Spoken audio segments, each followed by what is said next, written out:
इन दिनों कोविड-19 की चर्चा तेज हो गई है। कई सारे मामले मिलने के बाद अफरा तफरी भी मच गई है। दिल्ली में ही कोविड के 100 के आंकड़े को पार कर लिया है। दिल्ली में कोविड-19 की सक्रिय मामले की अगर संख्या देखी जाए तो वो 100 के पार पहुंच गई है।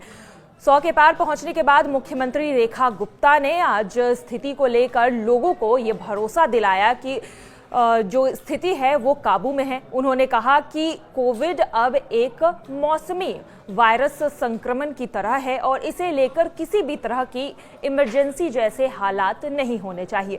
मुख्यमंत्री रेखा गुप्ता ने कहा कि कोविड अब एक अलार्मिंग या फिर आपातकालीन स्थिति नहीं है। यह एक सामान्य वायरल संक्रमण की तरह है, जैसे जुकाम या फिर खांसी होती है।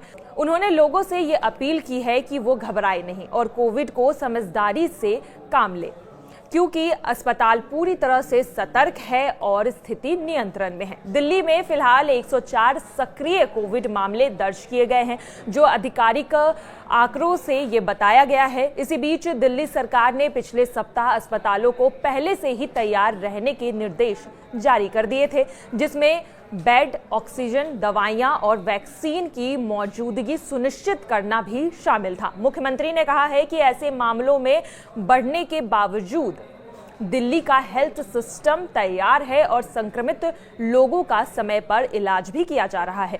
उन्होंने कोरोना के प्रति लोगों की संजीदगी बनाए रखने और सफाई और सावधानी के नियमों का पालन करने पर भी जोर दिया है। वहीं एक्सपर्ट की माने तो कोविड अब पूरी तरह से नियंत्रण में है और यह मौसमी बीमारी की तरह धीरे धीरे कम होकर सामान्य फ्लू की तरह हो जाएगा।